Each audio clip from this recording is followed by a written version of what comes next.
Good Saturday afternoon. Welcome to Hour 2 of Weekend Appointment. Carl Rominger here answering your legal question.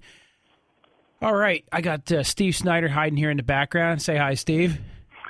Hey, Carl. Good afternoon. Hey, by the way, when the announcer comes on, he says Carl Rominger is licensed to practice only in Pennsylvania. Just for everyone's knowledge, I'm actually licensed in Pennsylvania and New Jersey, and we have another attorney here that's licensed in New Jersey or in New York as well. So if anybody has some business dealings or a problem in New Jersey or New York, we can help you there too. That's true. We do have PA, New Jersey, and New York covered these days. I forgot. I would keep forgetting. Got two of you guys are New Jersey lawyers, and I don't know if that's good or bad. And one New York lawyer. No Philadelphia lawyers though. I've actually handled some cases in Philadelphia. You know, that is the first court in the United States, the Philadelphia Court of Common Pleas. Yeah, I know. And did you know? I believe this or not, York, Pennsylvania was also the capital of the United States for a little while too. That's right. Yes, it was. 540. Our friends are out here, Carl, so you might want to try to get someone over here to fix them. Oh yeah. Well, you're waiting for UGI. Anyhow, 540-0580. We're not supposed to get snow this early, Steve. You didn't know that. Now, where I grew up, it quite often snowed before Halloween up north in Buffalo area, but we rarely actually had snow on the ground for the 31st. And it's going to be just like that. I guarantee you, this snow will all melt by tomorrow afternoon or whatever, and on Monday it'll be just like it never happened. Yep. All right, 540-0580. If you have a legal question, call in. Carl Rominger. I got Steve Snyder here answering questions. We might be joined by Drew Deo at some point here as well. Nancy, you're on the air. Hi, Carl. Hey. I have a little problem here with my next-door neighbor. We live in a development that's surrounded by trees. Okay. And there's a tall pine tree right behind his house that looks like it's going to fall over. The roots are exposed. And he told me the other day that it's my tree, and I didn't know I owned land behind him. So what should I do? Bite the bullet and have it pay to have it cut down? Or I don't want to fight with the neighbors.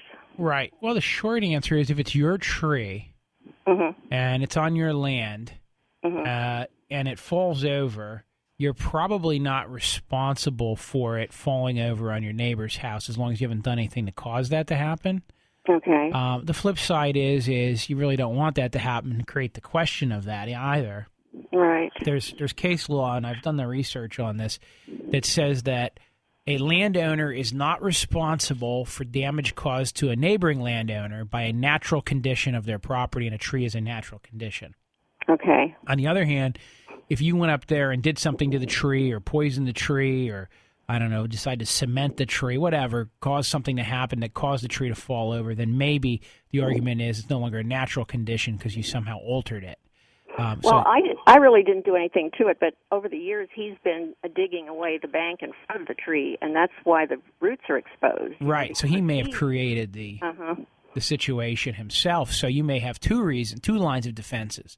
Okay. The other thing is sometimes, and Steve, I don't know what you think about this, but I think sometimes you decide to go to the other side and say, I tell you what, if you're so concerned about it, why don't we split the cost? I think that's a great idea. That sounds good, yeah. There's probably an argument to be made if somebody has an old tree in their yard that looks like it's been ready to fall over for years, then you had knowledge and or notice that was a potential hazard and possibly have some liability there as well. And that's where the trick comes in, because while you're not responsible for damage to the neighbor's property, let's say, what if it doesn't fall exactly the direction you're thinking it's going to, or it happens to fall while the neighbor kid's trespassing in your yard, et cetera, et cetera. So for all those reasons, it's a good idea to remove it. All righty. All right? Okay, that's fine. Thank you very much. Thank you. Bye-bye. Yeah, and that comes up all the time. Like my other favorite one is when the tree branches hang over your yard. Yeah. Can I cut them, Carl? Well, yes, you can cut them, but if you kill the tree, you might be responsible for the tree. Well, there's also the situation where if a tree falls in the woods and no one's there to hear it, did it make a sound? I don't know if that's a legal question or not. John, you're on with Carl and Steve. Yes. Hi, Carl and Steve. I have a general question, and part of it is based on frustration in sitting back and watching some of the current events on TV with the various different Occupy groups that basically come in, they take over a municipality, they violate the rules and regulations. For instance, in New York City, the park where they're currently encamped has some violations, or rather has some regulations, I believe, in terms of the fact that you can't erect tents there, you're not supposed to sleep there, vagrancy laws, things like that. And basically, the city of New York or any other municipality chooses not to enforce that law for some reason.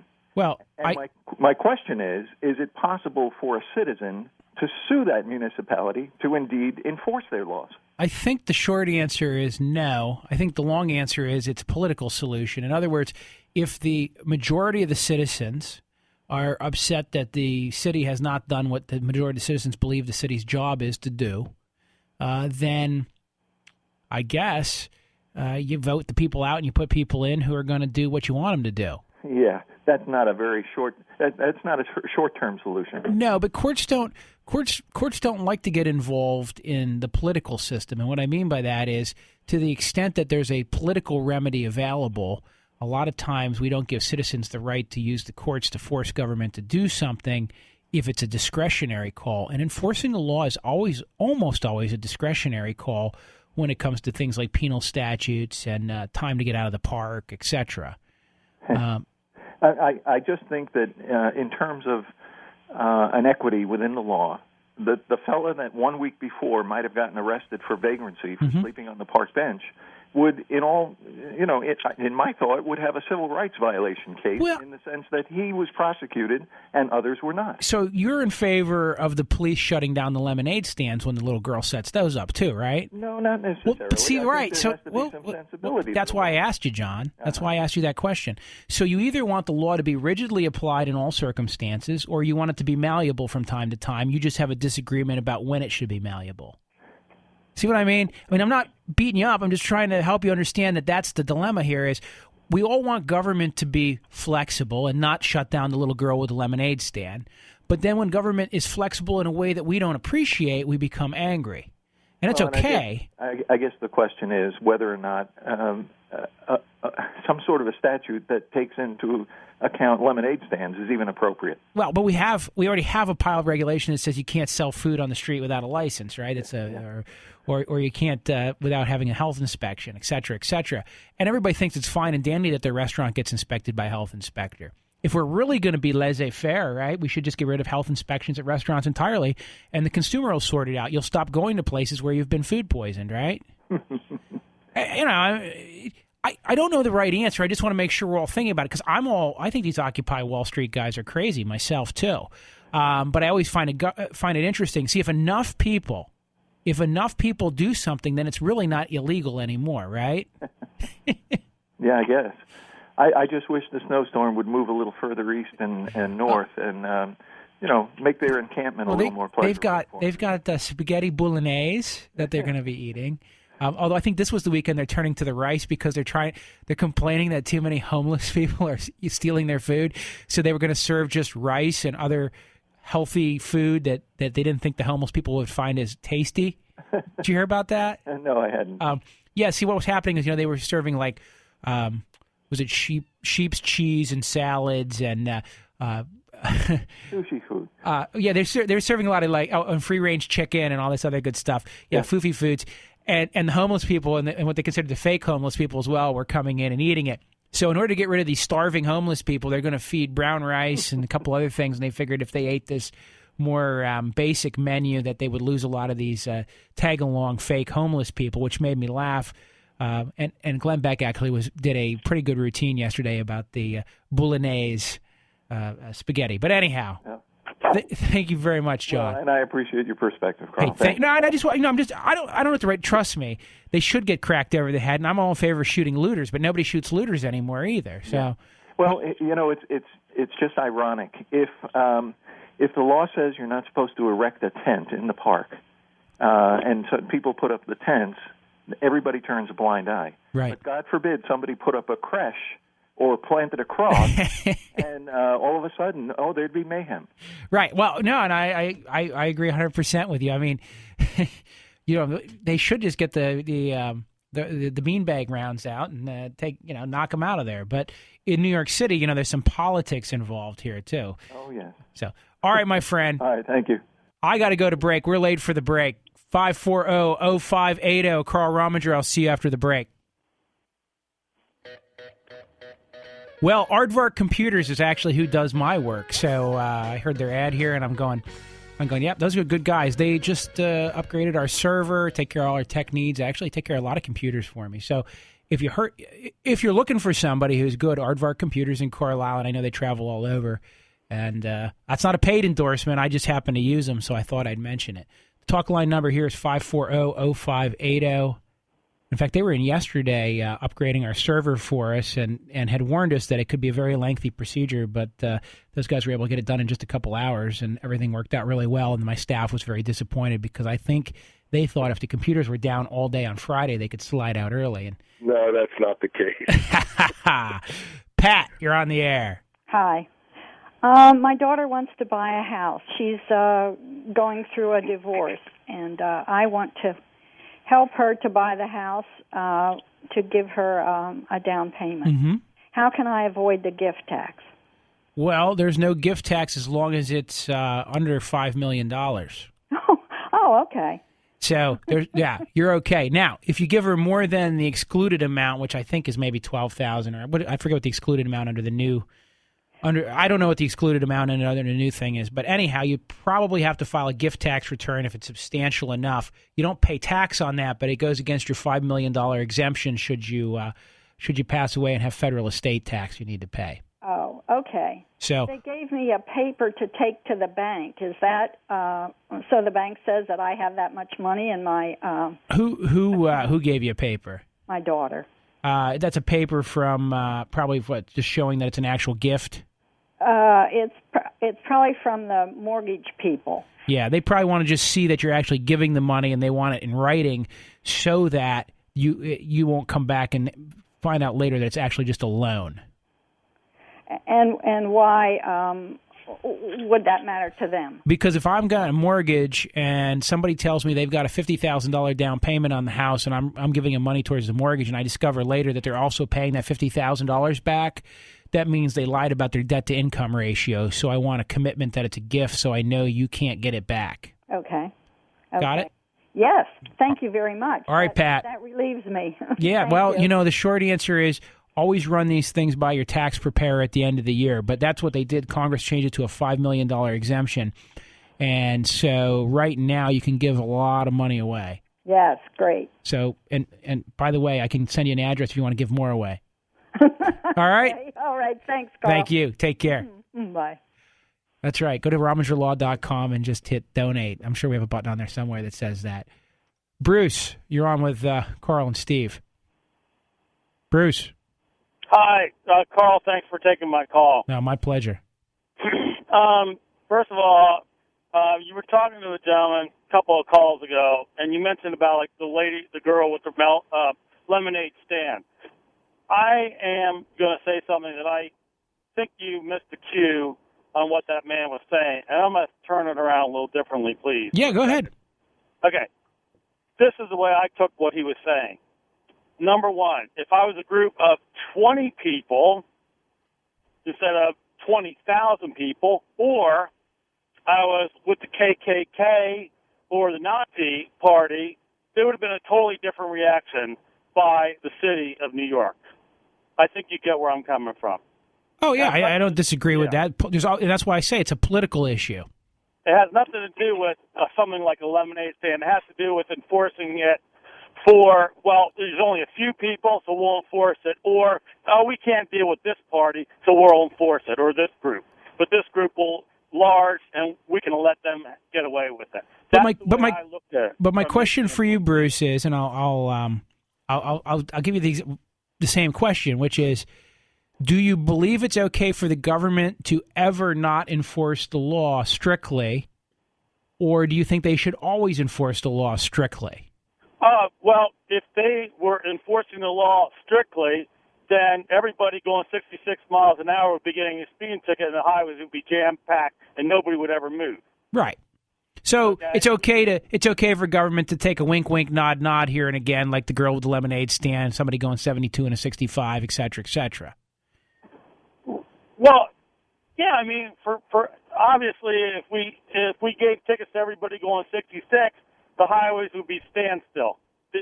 You know, Well, I'm close down the whole. But why don't we just raise the speed limit to 75 then, so that everybody's in compliance with the law? Because then people would go 85. Right. Well, I mean But my point is, and all I'm trying to ask is, do you believe government should allow certain things or just ignore certain laws as it chooses, or does it have to strictly enforce it, or is there certain laws you think are different? And my point on all that just is that most people believe that government needs to be flexible, but when government's flexible, they either really like it or they really don't like it, depending on which side of the social issue they're on.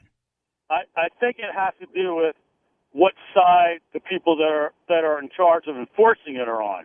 Well, and that changes times too, because remember, and I mean, trust me, I'm all anti-regulation, and it's very true, for instance, that when a Republican controls the White House, the EPA and the FCC and a lot of those governing bodies tend to enforce a lot less of their regulations, or they tend to suddenly issue interpretations that make their regulations much less onerous.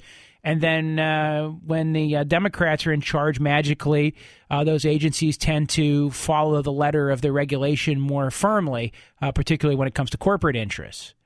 So I'm just saying, it's amazing. Both sides do the same thing. Just how we feel about it just depends on which one we agree with more.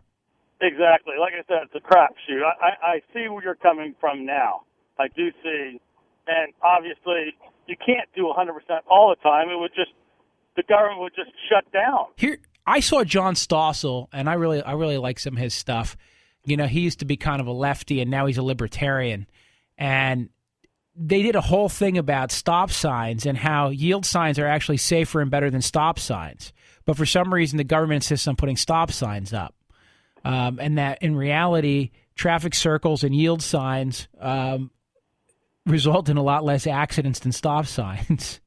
I agree with that. Because it doesn't completely stop everything. It allows flow to continue a little bit. Yeah, and it also prevents people from doing this snap thing where they didn't realize there's a stop sign, but because they feel like, and this goes back to the red light cameras, people see a red light camera and all of a sudden they have to slam on their brakes because they don't want to, quote, run the red light, and instead they cause a rear-end accident. Now, I have a question about the stop sign. Yeah. If let's just say you come to a stop sign and there's a row of 20 cars. Now, do you have to stop 20 separate times before you get to that stop sign?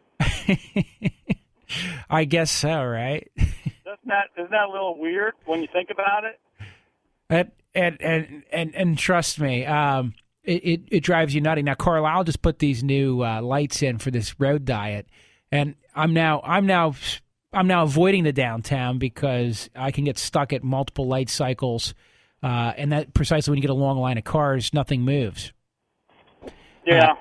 Anyhow, okay. I go on, but I appreciate your commentary, and I think it's important that people think about these issues. And I know it's frustrating when government picks and chooses who it's going to support. And that's why ultimately, though, I think courts will tell you a lot of these things are political solutions if enough people in the populace are upset. Now, New York City, now think about this. And look, this is the great thing about our country. We're a republic, right? And we're also not controlled with some central authority. So notice some of the California cities have knocked out the protesters, right? And a couple of the other cities around the country have arrested hundreds of people. New York's just choosing to deal with it a little differently, but that's their prerogative because that's their local control. So this brings up another question. I think when you really come down to it, it brings up the question is, if they were to enforce the law, what would a judge do in that district? If the judge would just throw it out or say, forget about it, then indeed not enforcing the law is the more intelligent thing. If they realize that the judge would throw it out anyhow and they're just wasting time and money. Right, and that's another issue. The other thing is there's a theory, even amongst dictators, and of course we're not a dictatorship yet, but that you got to let the people, got to let the people burn up some of their energy. And so if you force them out of the park, then they gather more steam. If you just let them sit around the park until they leave on their own, then it's not near. There's no martyr to be made. That's true. And remember that. Remember, a lot of times the way to handle these things is to avoid making a martyr out of somebody, and the successful way of doing it is letting them fade away, either because they think they've won or because they've just given up. And usually the best way is just make them think they've won. Anyhow, I got to let you go because I got to go to break. Okay. Thank you. All right. Hey, Steve, I'm going to let you go. Drew's going to join us. Thank you for helping us out this afternoon. Okay, good being with you, Carl. And if somebody wants to read that article you did on 1099 versus W-2 employees, they should go to romingerlaw.com and look at the news section. And, of course, if they want to get a hold of you, they can get a hold of you there as well. Okay, Steve? Yep, thanks. All right. See you tomorrow. All right, guys. 540-0580. We got 1/2 hour left. I'll keep taking your calls. Carl Rominger here answering your legal questions on WHP 580. And as you know, we're here every week from 1 to 3. Also do a little Bob Durgan from time to time. Try to keep it more to the law. Sometimes we get into a little politics. Of course, the Occupy Wall Street people are on all our minds all the time. Hopefully it's snowing on them right now as they eat their brown rice in place of their spaghetti bolognese. Hey, Drew, are you with me? I'm with you, Carl. Can you hear me? I can. I got Drew Deo here. He's a lawyer in my office. Drew, what have you been working on lately? Anything exciting? Yeah, a couple different cases. I was listening earlier and heard a question about what would essentially be a collateral civil consequence, the idea that your gun rights, owning or possessing a gun, can be affected if you're found guilty or plead guilty to a certain crime. Right. And I'm doing what they would call a PCRA petition on that, on the idea that gun rights, in light of the recent Supreme Court holdings, are so fundamental that they should no longer be considered a collateral civil consequence, and therefore an attorney needs to apprise a client or let a client know about the consequences that a guilty plea could have on a right to own or possess guns before entering that plea. Actually, that's kind of interesting because, as you and I know, I think we've talked a little bit about the immigration issues. The courts have held, the United States Supreme Court has held, for instance, that a illegal immigrant is entitled to be given information about their immigration status and how their plea affects it. Otherwise, they get a redo if the attorney didn't do that, right? Right, and that is sort of recent as well, the idea that is no longer a collateral civil consequence. That is now a direct punishment on the criminal side, and therefore, the attorney does have to apprise a client of the consequences of a guilty plea on an immigration status. Well, to kind of put it in a nutshell here, I guess basically what you're saying is, right, now correct me if I'm wrong, that in the United States of America right now, as a U.S. citizen and as a Pennsylvanian, if I go to court and I plead guilty to something that destroys my ability to own a firearm and nobody tells me about it, as of right now, it doesn't matter. On the other hand, if I'm an illegal immigrant, I'm entitled to be told how my guilty plea is going to affect my illegal status or my legal status as an immigrant. That's absolutely correct, Carl. And the argument we're trying to make at this point is that the right to own and possess a firearm is so fundamental of a right in the United States that it therefore should be on par with the same as immigration status. Okay, and yeah, so basically, right now, a immigrant has more rights to know about their immigration status and how a guilty plea will affect it, or a trial will affect it, or a sentencing will affect it, than a full-blooded citizen does to know about how that would affect their constitutional Second Amendment right. Right now, that is the status of the law. Yeah. Obviously, we hope to change that. All right, well, I'm glad you're working on that. Now, would you mind hanging in while I answer some legal questions and maybe chiming in if you think you know something? I'd be happy. All right, Drew, hang on here. 540-0580. Anthony, you're on the air. Yeah, hey, my brother actually just recently moved to Pennsylvania from out of state. Now, he misplaced his out-of-state driver's license. They're giving him a heck of a time here in Pennsylvania to obtain his PA driver's license. Now, is there anything he can do to speed up the process, or does he have to go back to his original state to get his original driver's license back? Well, the short answer is I guess they're looking for some proof, but it should be able to electronically see that he was licensed in the other state. They probably just want some photo ID or something to prove who he is, right? Right. I mean, he brought in a valid U.S. passport, and they still told him no. Oh, yeah. You know why? Because I think PennDOT, if I remember right, PennDOT are the only yin-yangs in the entire world that don't think a passport is good identification because you didn't sign it in the presence of a notary or something. Okay. I can't remember, but I remember there being something because I was getting a car title the other day, doing something with it, and I was sitting in the notary's office seeing that a passport, PennDOT apparently doesn't like passports for some reason, which makes no sense. I mean, anywhere else in the world. But yeah, I think the easiest way would be to order a license back from where he was. Does he have to go back to that state to get the license, or can he order it? That I don't know. I would probably have to get in touch with the Department of Transportation in that particular state. How far away are we talking? Iowa. Oh, yeah. That's a little bit of a drive. Yeah, a little bit. What I would do, does he still know any good places to hunt out there in Iowa? Oh, tons. Well, then I would make him drive you to Iowa to hunt, and hunt for a couple days, get a new license, and drive back with him. That would be great if we were hunters. Well, that's no good. We're just target shooters. All right, well, do extract something and exchange. Now, but seriously, I would hope you wouldn't have to drive back. You might want to talk to the DMV out there. Maybe they could at least get an update card and bring the update card rather than the actual photo license. Here in Pennsylvania, for instance, I can order an update card that I then take in to get a new license, and that acts as a temporary license. But what other IDs he might have, if there's another form that PennDOT would like better, they may be able to tell him as well. But there is something weird about them in passports, and I know that. Would like Social Security card or birth certificate, anything like that? Yeah, they have a point system for ID, so I would just call them up or go down there and see what they would need before I'd go all the way back to Iowa. Probably a good idea. All right, my friend. Hey, thank you very much. All right, thank you. 540-0580. Ed, you're on with Carl Rominger, and I got Drew Deo as well. Hey, Ed. Hello? Hello? Yes, Ed.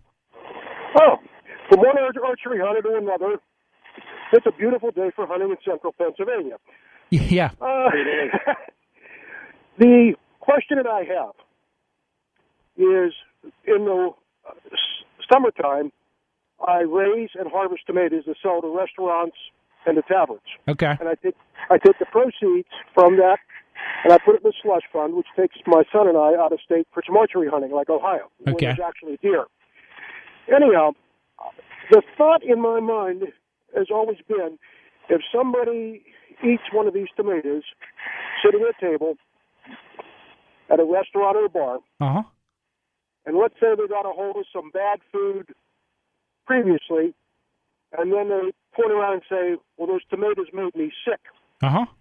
And they come down the pike with a mega $1,000 lawsuit. What do I do to cover my back? Well, the short answer is you might need some kind of insurance policy that would defend you, okay? And the reason I say defend you is you probably have actually very little liability, and the likelihood of getting a judgment against you is very low. The problem is you still have to defend yourself, because in the American justice system, if you don't defend yourself, you'll lose by what we call default. So you'd have to expend some money on the defense. But here's the dilemma that the other side would have. First of all, in order to prove a food poisoning case, I got to prove which food I ate poisoned me. Often very difficult to do.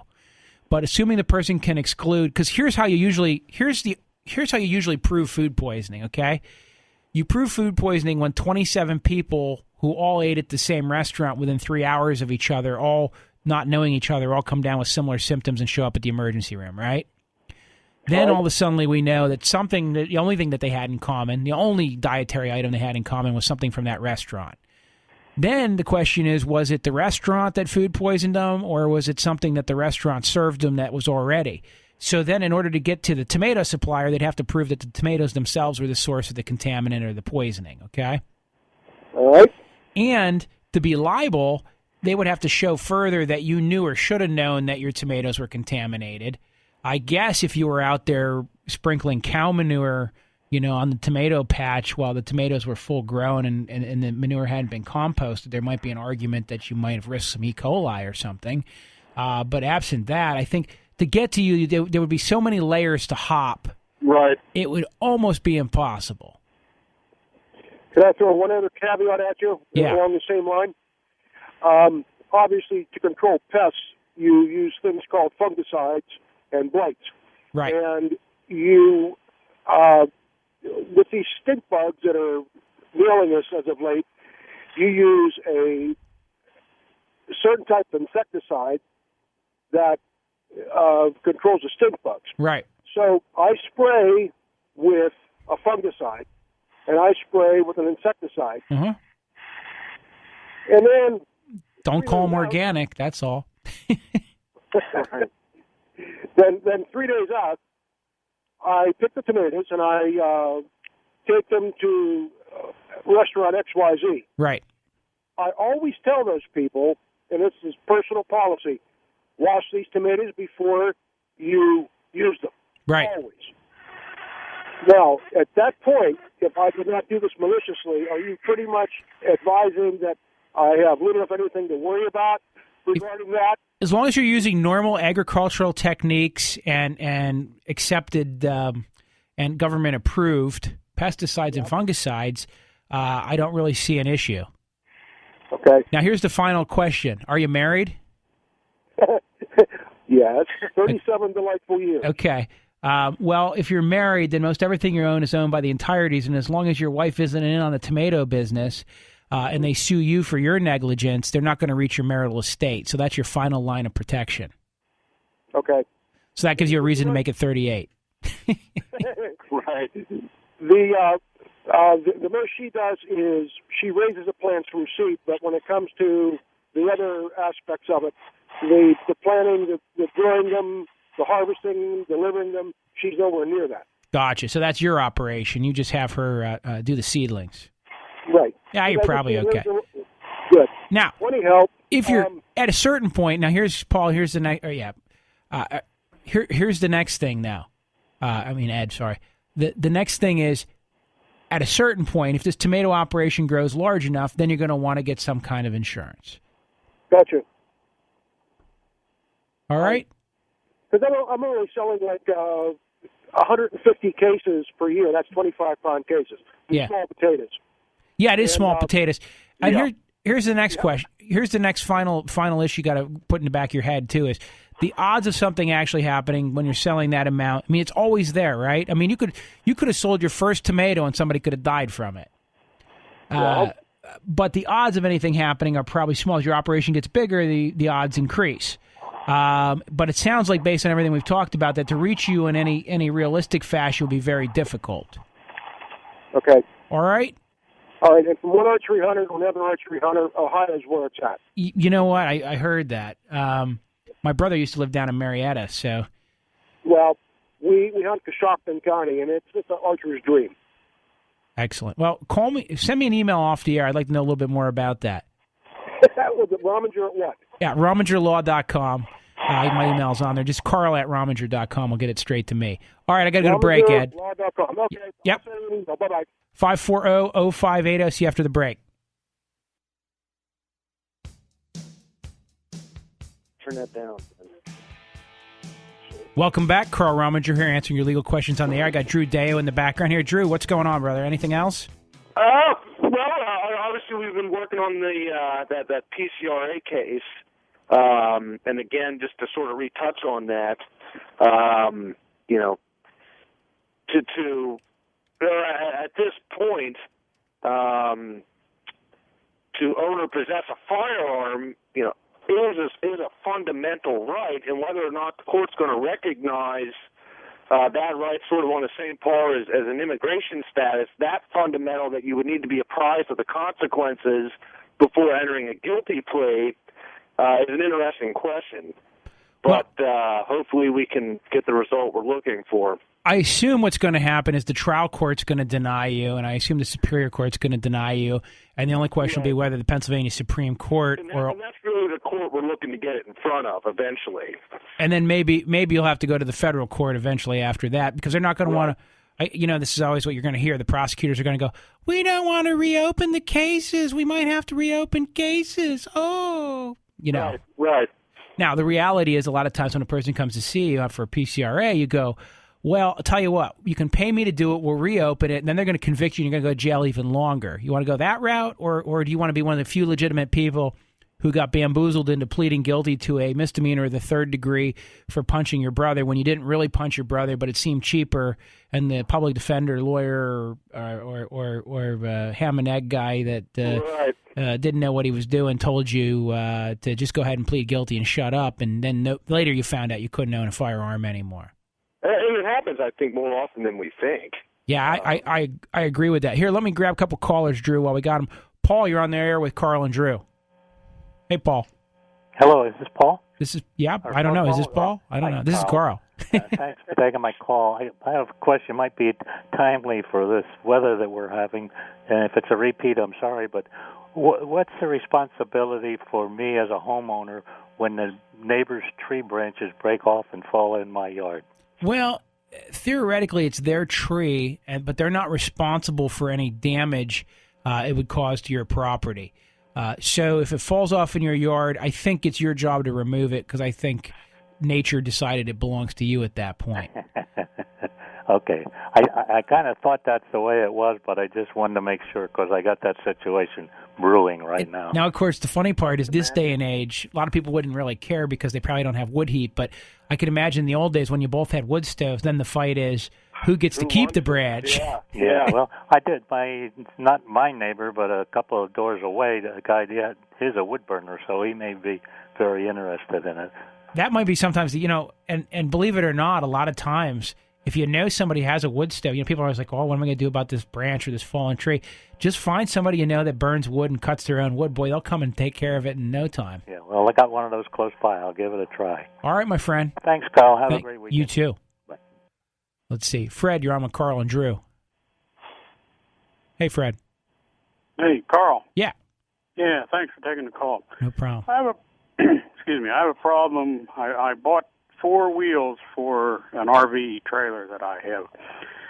Ordered them out of California, mounted new tires on and put them on, drove 29 miles, and the one wheel fell off. And I've done a lot of research on this, had some professional people, both, people deal with tires day in, day out, and engineers look at this. These wheels had steel inserts in them. They were not pressed in to where they bottomed out, if you will. In other words, when you torque the lug nuts on them, these inserts didn't bottom. Okay. Long story short, I fought with these people and many times, and they're supposedly willing to give me my money back, but they want me to pay. When I bought them, they had free shipping, so they said. Okay, now I want to return them, and they want to deduct what they say they paid to ship them to me, and I'm supposed to pay to ship them back. Is there anything I can do about this? Well, I first, obviously we think breach of contract, but, that'd be a good thing if had somebody been injured, and I thought that's where the question was going to go. Had this tire, had it happen on the road and someone gets injured, then we're into the product's liability. What kind of... I just turned off 11 and 15 when it came off. From where I live in Carlisle, I went 29 miles. What's the cost of these things, Fred? They were $106 a piece, I think, give or take. And what's the shipping cost? Well, it's going to cost me $150 to ship them back to California, and they want to deduct 90 couple, I think, off for what they said their free shipping amounted to $90. So they're telling me. So you're going to get back what, $2? Well, no, for the actually there was 5 wheels. Okay. And I have to go back and look at the numbers, but I'll get back. I'm going to say $450, give or take a couple. Here's our dilemma. Our dilemma is you can sue them, but you're going to end up suing them over a couple $100. And if you hire a lawyer, it's going to be too expensive. They're in another state, so even if you get a judgment against them, what are you going to do? You know what I mean? What if you go to Pennsylvania Consumer Protection Agency? You can go to them. You can go to the Attorney General's, which is run by the Attorney General's office. You can go to the Attorney General's office. They might be able to do something on your behalf. And the long and short of it is, if it's a legitimate enterprise, you would hope that they would want to make good on it, given that, are they just the retailer of these things, or was there a different manufacturer of them? Well, both. I dealt with the retailer, also dealt with the manufacturer. The manufacturer is one that said they would he told the retailer to give me my money back. The Gotcha. retailer is the one that's, raising this stink about the shipping. Gotcha. Now let me ask this. Could you call the manufacturer and say, hey, can you give me ones that aren't defective and exchange them? I already bought new wheels from a different manufacturer, made the same trip with the new wheels on, and I didn't have a problem. Didn't have a problem. Okay. Nope. I've already contacted the National Highway Traffic Safety Administration, filed a complaint with them about these because I think they're defective. I think, there's potential for somebody to lose their life over this stuff. Yeah, interesting. Okay, well, it sounds like you've done everything you can. My advice would be get the money you can, and in the meantime, report them to the Attorney General's office. Mm-hmm. Okay. Yeah. We'll take that approach. All right, my friend. Thank you, sir. All right, just not enough to fight over. That's the real problem. Dennis, you're on the air. Hey, Dennis. Hi. Hey, I have a question. In '89, I pled guilty to an act. And I was guilty. Homicide by vehicle while DUI. And you want to get it expunged? Yeah, I do. Yeah, you can't expunge. If you're found guilty or pled guilty, you can't expunge it, general rule, unless it's a summary or you've been pardoned. All right, guys, I got to go. Thanks, Drew. Yeah, absolutely, Carl. Thanks for having me on. All right, if you need me, Steve Snyder, Drew Day, or any other lawyers throughout the week, you can just go to RomingerLaw.com or look us up in the phone book. It's 241-6070, and I'll be back next week to answer your legal questions.